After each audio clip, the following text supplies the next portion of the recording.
নমস্কার প্রিয় দোস্ত, শুরু হতে চলেছে এই বছরের বিরল মহাজাগতিক পরিঘটনা বলয়গাক সূর্যগ্রহণ 2026।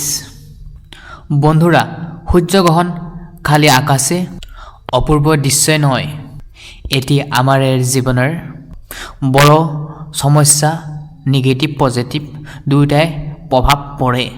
বন্ধুরা, তাই বিরাল মহা সূর্যগ্রহণ এই ভারতে দেখা যাবে কি নাই দর্শক সহজভাৱে কখনো লইবা না।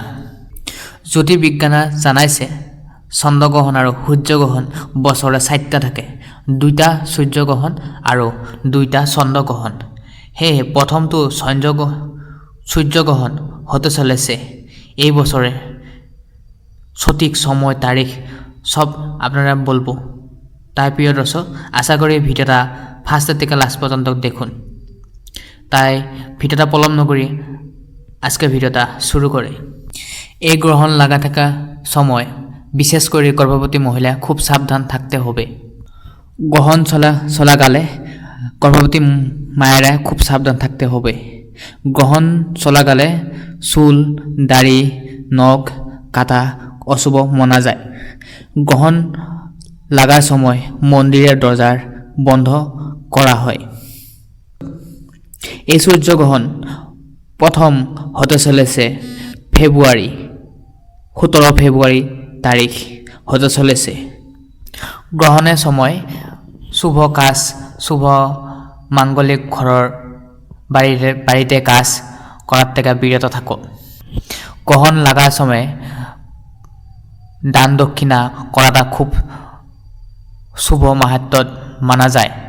17 ফেব্রুয়ারি ভারত আর বাংলাদেশে 26 সালের বছরে প্রথমটো সূর্যগ্রহণ হতে চলেছে।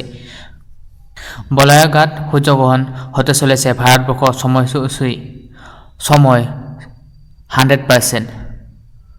সূৰ্যগ্ৰহণ শুৰু হয়েছে 3:27 আৰু মধ্যকাল 5:42 আৰু সূৰ্যগ্ৰহণ সমাপ্ত হবে 7:58। বাংলাদেশৰ 100% সময় অনুসৰি এই গ্ৰহণ দুপুৰ 3:57 আৰু মধ্য সময় সন্ধ্যা 6:12 আৰু সমাপ্ত হবে 8:28।